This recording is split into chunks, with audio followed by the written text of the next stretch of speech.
Picture a seemingly perfect marriage, spanning over 2 decades, built on trust and shared dreams, only to be shattered by infidelity and deceit. I am 47 years old, and my wife Samantha is 45. We had what seemed to be a happy marriage for 22 years, and are proud parents of 3 kids, our 20-year-old son, Josh, and our 2 daughters, Emily, 18, and Chloe, 16. Back in September 2001, something significant happened. Samantha had arranged to meet a man she met online at a nearby hotel. They had been exchanging texts and photos for months, clearly gearing up for an affair. At that time, we had only been married for 2 years, and our son Josh was not even a year old. It's incredible how different things were then. The tragic events of September 11th prevented her from going through with her plans. Her uncle, who worked on the 84th floor of the South Tower, died instantly when the tower collapsed. The whole country was in mourning, and Samantha was deeply affected by this loss. I stood by her, offering my full support during that tough time. Overcome with guilt, Samantha eventually confessed her intentions to me, expressing deep regret. She swore that their relationship had never gone beyond emotional exchanges, and even showed me evidence to back her claim. Before her confession, I had a nagging feeling that something was off, but I never suspected she was emotionally entangled with someone else. Her revelation was a gut punch. I thought I knew Samantha inside and out. She had always portrayed herself as someone with a strict upbringing, avoiding parties, drinking, and dating. She had always told me that I was her first serious partner when we started dating. After her confession, everything I thought I knew about her was thrown into doubt. If not for the tragic events of that day, she might have gone through with her plan, and I would have been none the wiser. I told her that if we were to consider staying together, she needed to see a psychologist. Despite my demands, she did not show any real signs of addressing the issues that led to her near infidelity. The betrayal festered as a painful memory. Eventually, Samantha did seek professional help and showed genuine remorse. We worked on mending our relationship, but once trust is broken, it is never the same. 19 years went by, and we had 2 more children. But on October 14, 2019, that familiar feeling of doubt resurfaced, filling me with anxiety. There is something unsettling about intuition, especially when it shakes the foundation of your relationship. One Monday morning, tensions flared when our daughter Emily had a heated argument with Samantha before school. Later that day, I tried to lighten the mood by playing with our family dog, which made Emily laugh. Samantha's reaction was unexpected. Overwhelmed with strong emotions, she seemed upset and distant. The first red flag was Samantha's decision to disable the location sharing function on her phone, something we had used for years to keep track of each other's whereabouts. This sudden change triggered my anxiety. The fragile trust we had rebuilt needed more attention. Desperate for clarity, I began searching for ways to access her phone, computer, and any other devices that could give me answers. My actions were driven by a need to understand what was happening in our relationship, which felt like it was being tested once again. Today, we needed to take our youngest daughter, Chloe, to the post office to get a passport for her school trip. Since Samantha works at the same school Chloe attends, she offered to take her, and I agreed to meet them there. Both of us needed to be present for the paperwork, but throughout the process, Samantha seemed distant and preoccupied. There was an uncomfortable silence in the car, broken only by her periodic phone calls. She was clearly engrossed in a conversation with someone, raising my suspicions and heightening my anxiety. Samantha used to leave her phone lying around the house, but recently, she started taking it everywhere with her.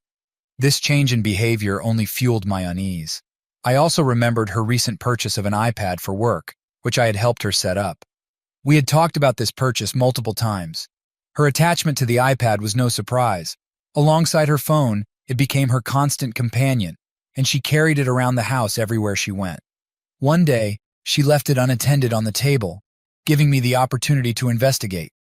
To my surprise, it was locked with a passcode, which was unusual for us since we never used codes on our devices. Samantha explained it was to protect confidential student information, which seemed reasonable. However, the possibility that she used it for other purposes lingered in my mind. On a Friday, we planned to meet at the bank to finalize a loan for our new house. After we returned home, she mentioned she had an errand to run. Curiosity got the best of me, and I checked our bank account. I discovered that one of her errands was a visit to an adult store, which immediately raised my suspicions. When I had the chance, I discreetly searched through her purchases and found some beautiful lingerie. Our sex life had been stagnant, mainly due to her lack of desire, so this discovery led to a difficult conversation. Frustrated by our lack of intimacy, I decided to consult a doctor. During my research, I stumbled upon several websites discussing low libido in women, which piqued my curiosity and led me to dig deeper. I began observing Samantha's actions without being noticed and eventually discovered the passcode to her iPad while she was with our daughter. With caution and determination, I accessed the device and saw a Facebook message from a stranger asking her to send a photo. Strangely, they were not Facebook friends, which puzzled me. It could have been a random person, but her reaction indicated she knew this individual. The conversation quickly escalated, and he suggested she should leave our daughter and be with him instead. Instead of keeping this information hidden, I made a hasty decision to confront her that evening. Unfortunately, this turned out to be a big mistake. Samantha lied about it and took immediate action to cover her tracks. She claimed the lingerie was for us and that she was trying to build up the courage to wear it for me. She said the person on Facebook was a former colleague from a summer job who suddenly started messaging her. She swore that their communication was only through texts and did not involve any physical contact. Although I wanted to believe her, I found it hard to accept her explanations. I told her firmly that all of this needed to stop completely and immediately, and she agreed. The next day, I asked if the affair had truly ended, and she assured me it had. Little did she know I had seen their messages. Using other methods, I discovered she had told him to unfriend her on Facebook due to my demands, which meant she had lied to me. Here I am, 19 years later, facing a situation that feels all too familiar. At this moment, my emotions are a mess, and I'm confused. My appetite has decreased, I cannot sleep well, and I find it hard to concentrate. To cope, I have scheduled consultations for myself later this week and started spending more time at the gym. This situation is extremely painful, and I do not want to deal with it. Since the day I learned the truth, I have been reading Psalm 81 almost daily. Initially, I managed to handle the situation relatively well, but today was especially tough. I barely slept last night, which worsened my emotional turmoil. On a brighter note, our son, who was born before the first affair, surprised us with tickets to a play at the theater where he works. He gave us tickets to Come From Away, a production based on the events of the September 11th, 2001 terrorist attack. We decided to pretend we were happy because it was an unexpected gift from him. In his early 20s, he is an exceptional person, and we did not want to disappoint him with a refusal or lack of enthusiasm. If you are not familiar with the production, it is based on the events of September 11th, 2001. The date is historically significant, and the feelings I had when we bought the tickets were a constant reminder of that specific time and a recently reopened painful wound, preventing me from fully immersing myself in the play. Under different circumstances, in a different environment, I might have enjoyed the outing, but from the beginning, I wished to be anywhere but in that theater. To ease the discomfort, I started documenting my observations, noting dates, times, and my thoughts in a journal. I even developed a personal mantra to help me deal with similar situations. Stay calm, stay patient, stay in control. I realize I need to be more consistent in applying this mantra, but I'm working on it diligently. I have made significant progress in improving my thinking. Now, as we get ready for our evening shopping, I am determined to change my perspective on what is happening. As a result of my investigation, it turns out that her interactions with other men occurred during a summer school program where she worked as a teacher's assistant. During this program, she connected with a physical education teacher who turned out to be 32 years old, while my wife, behaving inappropriately, is 45 years old. This situation can be described as her playing the role of a cougar. Her affair partner was a physical education teacher at a nearby school, while Samantha worked at a different school in another district. They crossed paths during a summer school program that accepted applications from teachers and staff from various districts. This unique setup allowed people with different educational backgrounds to work together in ways they normally wouldn't. I knew he would be in the program, but kept that knowledge to myself. Samantha, unaware of my suspicions, continued her routine. I decided to observe their interactions more closely and eventually found an intriguing message she sent him on Facebook. To my surprise, he seemed to brush her off, which made me smile. It appeared he viewed her more as a friend and wanted to avoid a romantic relationship, likely due to their significant age difference, about 15 years older than him.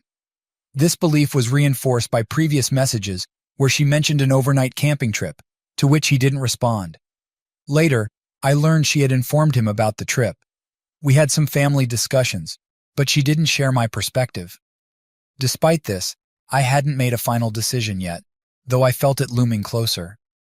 With significant life changes on the horizon, I believed it was crucial to have a well-established network of information sources. I began using tools like voice recorders, GPS devices, and electronic codes to gather evidence. Additionally, I diligently studied divorce laws in my state and sought advice from friends who had recently gone through a divorce. Their opinions would undoubtedly be valuable in this challenging situation. I also decided to take DNA samples from my 3 children, not because of doubt, but solely for my peace of mind. Regardless of the results, my love for them remained unchanged. As for what I was waiting for, it was a combination of collecting enough evidence and finding the courage to acknowledge the reality of our situation. The realization that our relationship was beyond repair was becoming more evident, and I knew I had to face it head-on.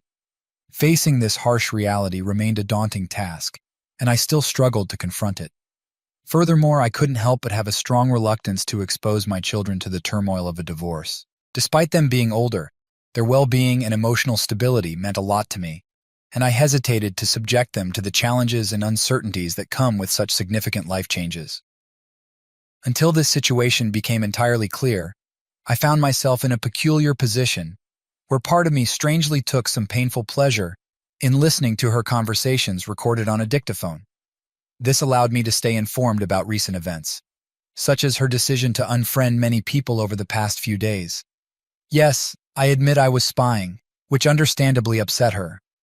I'm well aware that my actions won't be seen positively, but it's important to note that for the past year or so, she's been going through what I'd call a midlife crisis. She also lost her mother in November, which deeply affected her emotional state and made our already challenging circumstances even more difficult. Just 2 days after her mother's passing, we tragically lost my father. Within 3 weeks, we lost 2 more relatives. Amid all this grief, Christmas came, and a series of misfortunes befell our family, causing immense sorrow. I completely understand how these losses have profoundly affected her. Somewhere deep within me, a thought occurred. Maybe her current state of mind is a result of these recent events, and perhaps I should try to create some separation between the pain caused by these losses and the additional mental anguish a divorce would bring. I'm willing to make that sacrifice to prioritize the well-being of my children and loved ones. I've made the tough choice to exercise patience a bit longer before rushing into decisions. Ending a 26-year-long relationship is far from simple, especially when you consider the intense love I felt for this woman throughout most of our marriage. A love that often consumed me. I can't deny the power of these emotions. I'm currently planning to spend this week searching for divorce lawyers, but I'm also aware that my daughter has a birthday next Sunday. So I decided to talk to Samantha after the event. Though I'm not certain about the exact words I'll use, I intend to let her know I'm actively seeking a lawyer. By then, I hope to have found a suitable lawyer and be ready to initiate the divorce process. I hope there might be a moment of realization and reflection on her part. I've reached the point where I no longer want to continue our marriage, given the strong evidence I've gathered of her extramarital affair. On February 11th, 2022, I discreetly installed a voice recorder in her car. Interestingly, listening to the recorded conversations has given me a deeper understanding of what transpired after the incident. I've chosen to mentally prepare for potential consequences that may manifest soon. To combat my insomnia, I decided to use sleep aids for a restful night's sleep. Additionally, I've redirected my nervous energy into returning to the gym.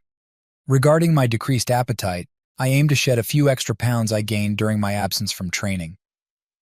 To address concentration issues, I've made it a practice to diligently jot down crucial information and mentally review the exact sequence of steps for everyday tasks I might forget. Finally, I've been troubled by night sweats and am actively seeking remedies for that. When I stumbled upon these events, I quickly realized that this was another aspect that needed attention. I promptly collected some towels, t-shirts, and underwear and piled them up next to the bed. I assumed that handling these things, particularly during the cold winter months, could be especially challenging. After this initial reaction, a sense of relief washed over me. I no longer had to constantly hide, playing the roles of spies or investigators in our own marriage. I wouldn't need to tiptoe around sensitive topics to avoid upsetting her. Even before I had the chance to express my concerns, I understood that in recent months, she'd been acting as though everything was fine, and this only intensified her frustration when I finally revealed everything to her. Receiving a box of her deceased mother's belongings from her father was a significant moment, but I surprisingly felt unaffected by it. Watching her reaction during our subsequent argument didn't evoke sympathy, sorrow, or sadness in me. After persistent persuasion and prodding, she finally asked, "What's wrong? Tell me what's bothering you." I simply mentioned his name. I noticed her excitement before she rushed out of the house. At that moment, a weight lifted from my shoulders. I no longer worried about her presence or felt tense as if I had to meet certain expectations or continually update her on my activities. As for recent events, something seemed amiss. Everything was going too smoothly for us, almost unnaturally so. Her unexpected kindness towards me raised suspicion. I noticed a peculiar change in her behavior. Things that would typically annoy her suddenly stopped bothering her. Initially, I viewed it as a sign of her newfound happiness, but an uneasy feeling gnawed at me, and I decided to take on the role of a vigilant observer.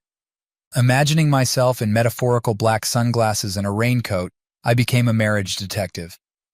I discreetly installed a voice recorder in her car and activated the GPS navigation system.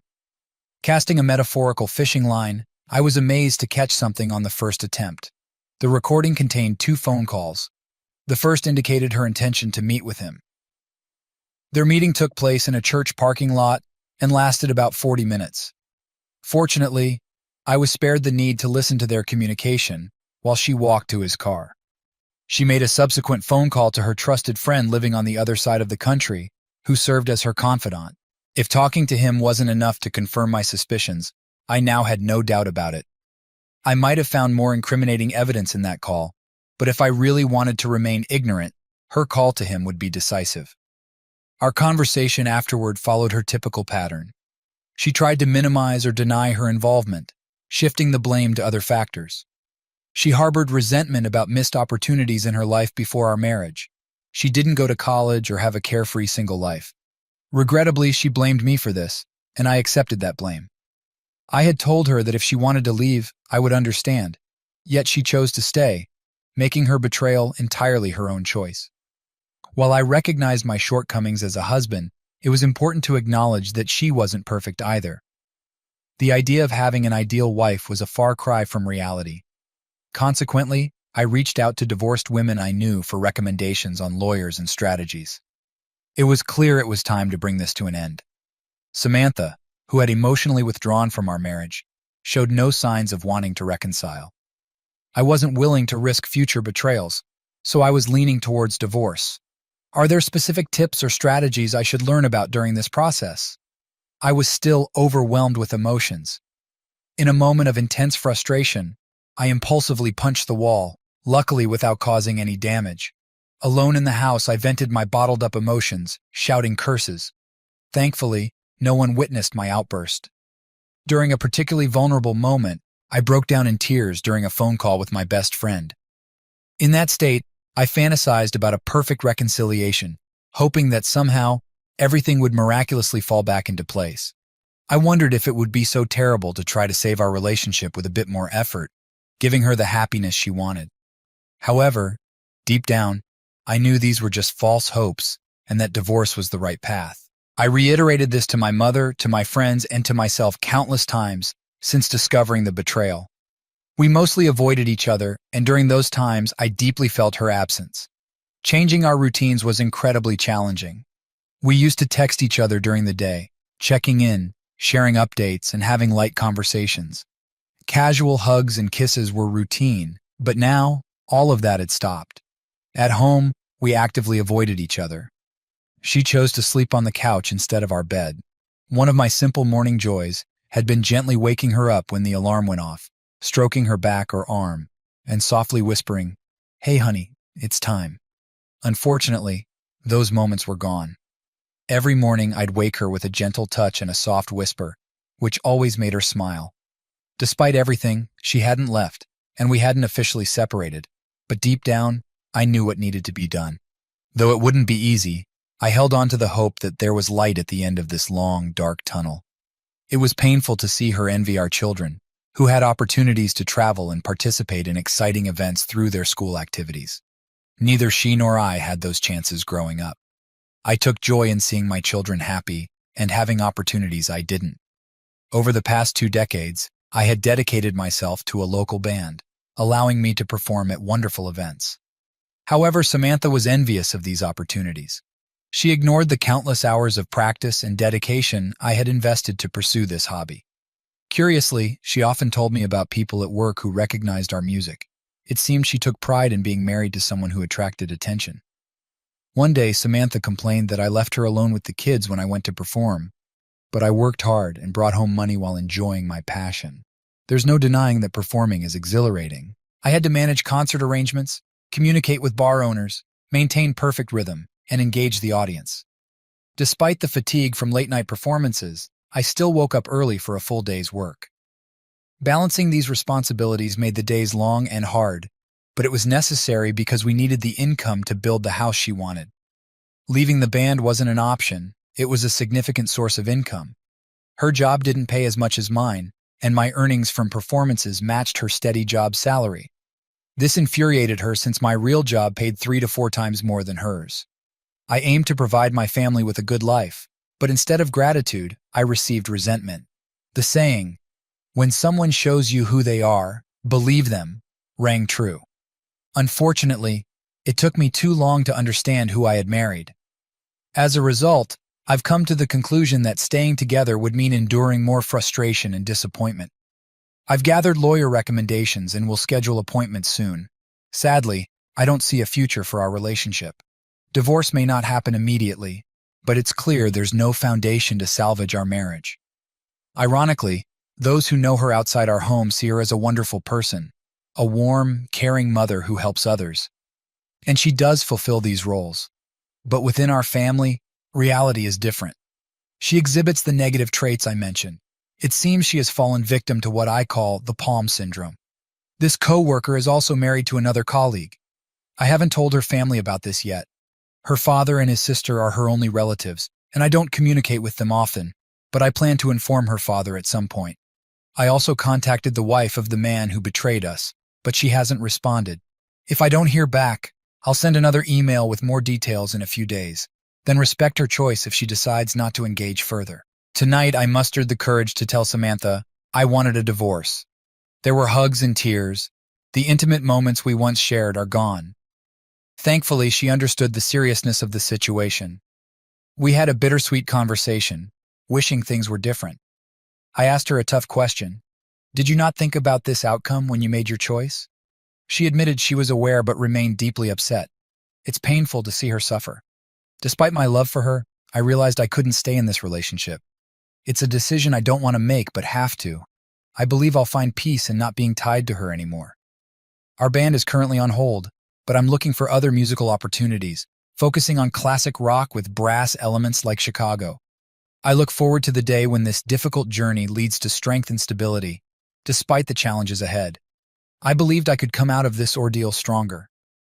Samantha had suggested counseling and reconciliation, but I shut that idea down, advising her to seek counseling for her own well-being instead.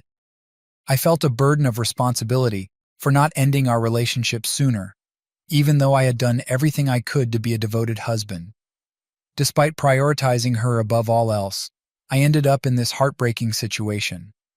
I often wavered between wanting to salvage our marriage and accepting that it was beyond repair. This internal conflict only reinforced my resolve to move on. I had reached out to another betrayed spouse via email, but received no reply. Following another piece of advice, I gathered the courage to call and share my story. I had never felt worse, even though I knew I had done the right thing by providing the information she needed. Watching her heart break, I felt a pang of guilt. Reliving the shock and devastation was unbearable. Breaking someone's heart, even unintentionally, is excruciating. I assured her that I would be there for her through phone or text, even though we had never met. The conversation turned out to be therapeutic for both of us. After discussing our experiences, I understood the situation better. She thanked me, which reassured me that I had made the right decision. I was genuinely interested in hearing her perspective on her husband's behavior. It seemed he had fabricated an unhappy marriage story to gain sympathy and form a closer connection with Samantha. While I acknowledged her role in this mess, I also saw how she might have been manipulated. Samantha remained unaware of this new development. I had to reject a man whose infidelity destroyed 2 families, leaving 6 children to grapple with the fallout.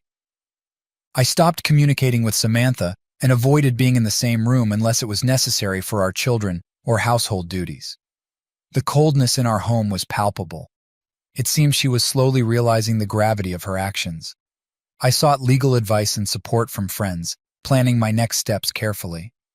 Samantha didn't seem to fully grasp the seriousness of the situation. To create distance, I limited our conversations to essential topics like home, children, and finances. I avoided sharing a room with her. She began to understand the severity of the situation, but seemed to expect me to either overlook her betrayal or make desperate efforts to save our relationship. In the past, I failed to assert my needs and desires for our relationship. I settled for her apologies and minimal changes. I regretted my previous passivity, but I was determined to adopt a different approach now. I completely changed my behavior, avoiding casual conversations and small talk with her. Those interactions were a thing of the past. She struggled with my decision to let go of our relationship. Watching her grapple with the consequences was disheartening. She didn't seem to understand that the issues in our marriage were her responsibility. I knew I might never get an answer to the why question. Despite everything, that question lingered. Tonight, we attended an event to celebrate my youngest daughter's performance in the school musical. She had a significant role and was outstanding on stage. Watching her sing, dance, and enjoy every moment was heartwarming. During the performance, Samantha sat next to my mother, who knew about our situation, though Samantha didn't know that my mother was aware. I felt for my mom, who must have been in an awkward position. When I finally told her the truth, she was genuinely shocked. She mentioned how happy we always seemed and how much she loved Samantha like her own daughter. During the performance, another betrayed spouse texted me to check on how I was holding up. Her husband had been involved in infidelity and had temporarily left home. She discovered he sought refuge with a friend who, as it turned out, wasn't there. This raised concerns about inappropriate behavior. I was relieved to reassure her that her fears were unfounded. However, I was still plagued by painful memories and obsessive thoughts. Despite my fleeting hopes for reconciliation, I was increasingly convinced that divorce was the only viable option. Continuing our relationship seemed completely untenable. The only sensible path was divorce, despite occasional pangs of nostalgia and hope. These moments were part of the healing process but quickly faded, giving way to the harsh reality that staying with Samantha wasn't worthwhile. I saw this shift as progress because it forced me to question why she, raised in a devout Christian family with strong moral principles, would commit such a reprehensible act. Tonight marked a turning point. I followed her to a parking lot, where she lingered before entering a store and returning to the lot. Watching from a distance, I couldn't shake the feeling that something was wrong. My intuition told me she was with him. To my shock, I found her car parked next to his. Seeking clarity, I contacted his wife, who had been in touch with me recently. She encouraged me to approach them, introduce myself, and take a photo as evidence. Following her advice, I asked Samantha not to return home that evening and drove home alone. She called me, crying and apologizing. Reluctantly, I agreed to pick up my things, hoping she would leave for a while. This confrontation finally provided the answers I needed and marked the beginning of a new turbulent chapter. But then, an unexpected twist occurred. The DNA test results for my 3 children had remained untouched in our mailbox, where they could have been taken by anyone. Since I rarely received physical mail, I had forgotten about them. I had always believed all 3 children were mine, but to my utter shock, I discovered that my eldest son was not biologically mine. This revelation struck me with such force that I was stunned. Realizing she had been unfaithful in the early years of our marriage shattered my heart into countless pieces. I knew I had to be honest with my children, even if it meant delivering heart-wrenching news. Last night, I mustered the courage to tell my son the truth. It was an emotionally charged moment, filled with tight hugs and tears. Meanwhile, my soon-to-be ex-wife was still absent after I caught her with her lover. Though he wasn't my biological son, I had raised him as my own, and he held a special place in my heart. In his 20s, he had grown into a wonderful young man, and any father would be proud. However, he wasn't ready to confront his mother over her actions. With a heavy heart, I decided to share this news with my soon-to-be ex-wife. I called her, gathered my strength, and revealed the truth. As expected, she burst into tears and apologized. She wanted to come home, but I firmly told her to stay where she was for now. Regardless of the DNA results, I reassured myself that he was still my son. Our bond went beyond genetics. Throughout this ordeal, I never hid my love for the children and reminded them of it daily. Surprisingly, now that the truth was out, I felt relieved. The constant worry and detective work were over. This marked a new chapter, free from lies and uncertainty. I could finally let go of this burden and breathe easier. The days of tiptoeing around her were over. My children and I began the healing process, finding some peace amid the chaos. In the coming days, weeks, and months, we would face a range of emotions, but I saw a way out of the darkness, until the most tragic event struck our lives. Despite our anger towards my soon-to-be ex-wife, we felt genuine sorrow and pain when we learned she had died in a car accident due to brake failure. Our world fell apart. Initially, it seemed like an accident, but later surveillance footage revealed that her lover's wife had tampered with the brake lines. While my wife was with her lover and his friend at their house, the other wife had broken into the garage and committed this act. Unable to forgive their betrayal, she took drastic measures. Her involvement in my wife's death was confirmed, and she was sentenced to 8 years in prison. As my children and I coped with this devastating loss, it was a challenging journey. Life threw us a curveball, but the key was to get through it and learn from the experience.